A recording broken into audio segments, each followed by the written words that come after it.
All right.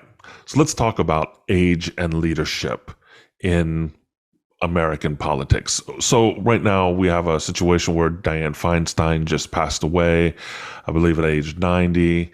And she had been brought to Washington amongst much fanfare and controversy to do some votes in the past few months. People thought that she was being used as a political prop, and she wasn't fully cognizant. There were stories about people whispering to her how she should vote and that she was being handled and things like that, handled by a team of people, and that was she really exercising her independent mental capacity. Some of that we'll never know the answer to completely, or maybe we will as new information emerges now that she's passed on. But you have the Dianne Feinstein issue. And then, of course, we have two presidential candidates who are quite old at this point. We have Joe Biden, who's not the spry young man he was when he was President Obama's vice president, about a decade ago almost now.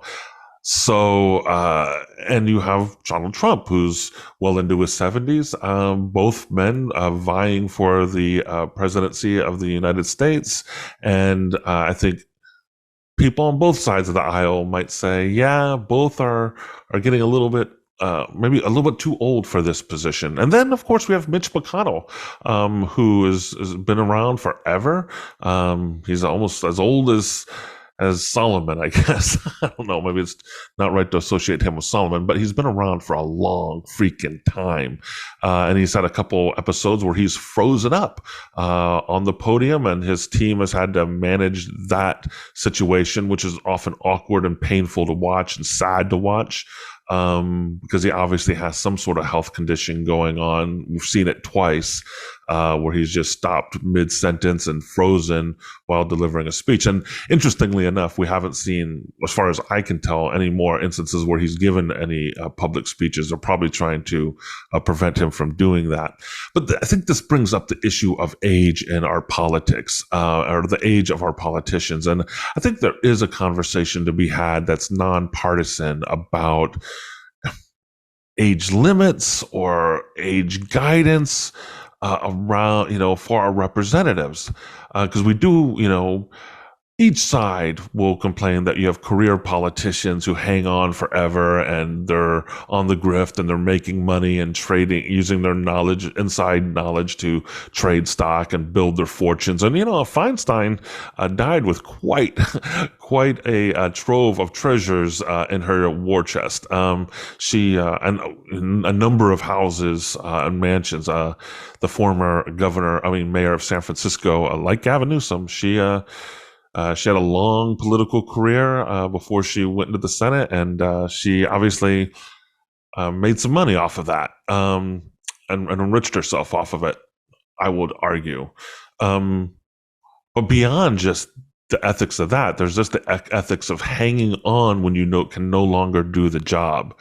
And the writer James McGregor Burns, who was a leadership scholar, a presidential leadership scholar,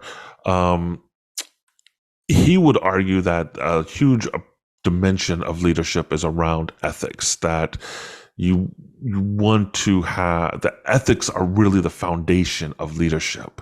And so when you look at these aging leaders, these aging politicians holding on to their positions despite their failing health and declining cognitive abilities, you have to ask, are they making the ethical choice? And are their teams, the people who manage them, are they making the right ethical choice? And are the political parties who let them hang on, are they making the right ethical choice? And I think we can all agree they're all probably not making the ethical choices in this situation. I mean, to me, what should be happening if you were operating as a leader in an ethical fashion, you would recognize that at some point you are going to age out of the job. You're not going to be able to perform your duties to the degree that you used to when you were maybe in your 30s, 40s, or 50s, when you first get into Congress or you first assume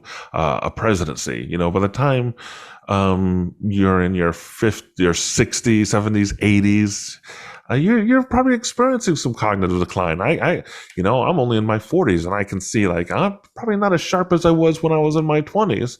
I still think I'm a little bit with it, but I can see a little bit of a change, especially with memory and stuff like that. So I can only imagine what it will be like when I'm 80. And so, isn't it incumbent on those leaders from an ethical perspective to start training a new generation of leaders?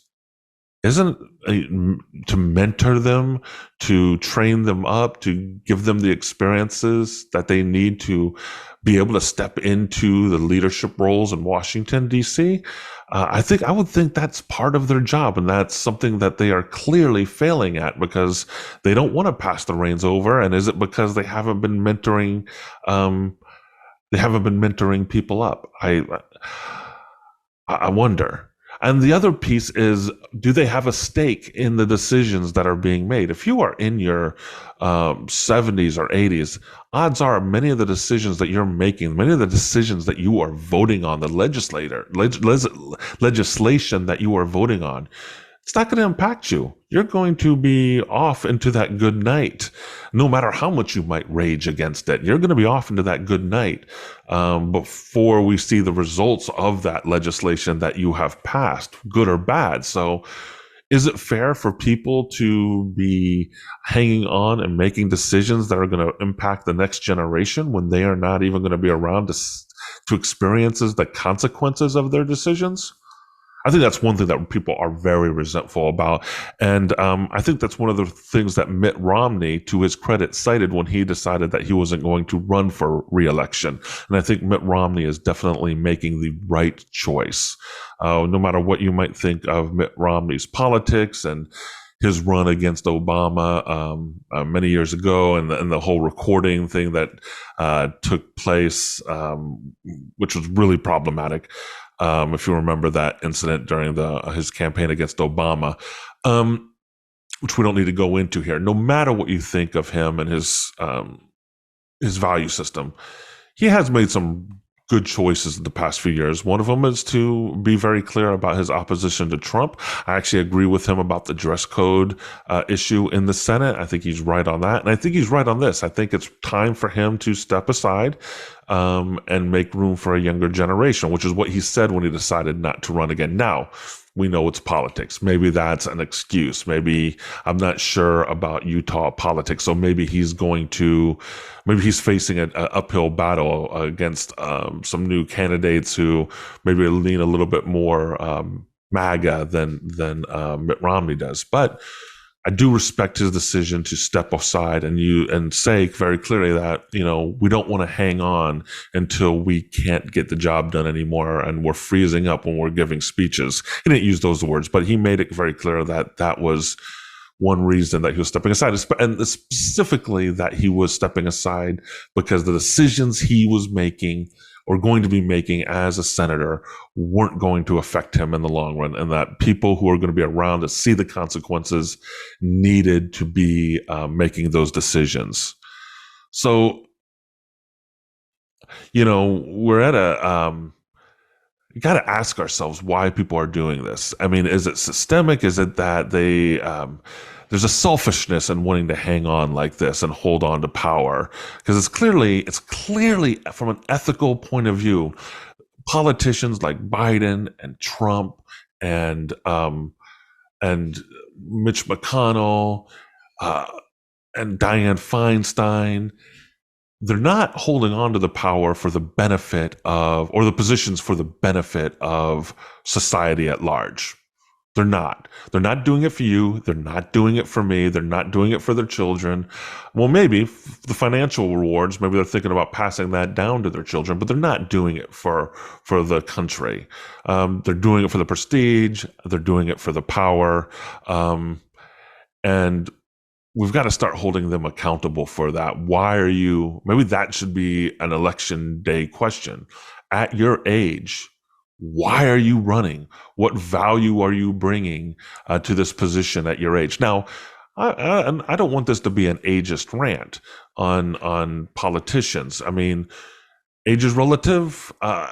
Sometimes it's not chronological. Um, so I want to caveat there. Sometimes people can be 90 years old and have the mentality of a 20-year-old, and there can be 20-year-olds with the mentality of a 90-year-old, right? So both things can happen, but at the same time, we have to ask the ethical question: why are you holding on to power? Why are you holding on to this position? Is it power and prestige? Because if that's the reason, then we need to have a conversation about why these people are hanging on, why they're staying in their positions. If it's that they really have something they want to accomplish and they think they can, I'd like to hear an explanation about how they're going to do it.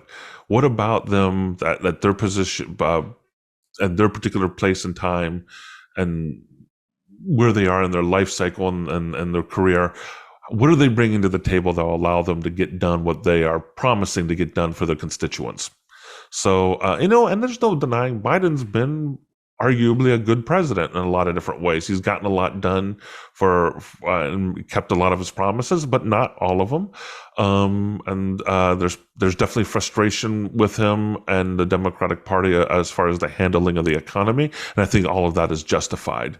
I mean, the battle with inflation is truly a justified concern to all of us who are experiencing the impact of inflation. So, I mean, I'd be interested to hear what you think in the comments section of the podcast. Should we have term limits? Should we put age restrictions in place for our politicians? Why do you think people like Biden, Trump, and McCarthy and Feinstein are hanging on until they're being literally carted out of the chamber, the Senate chamber in a coffin, right?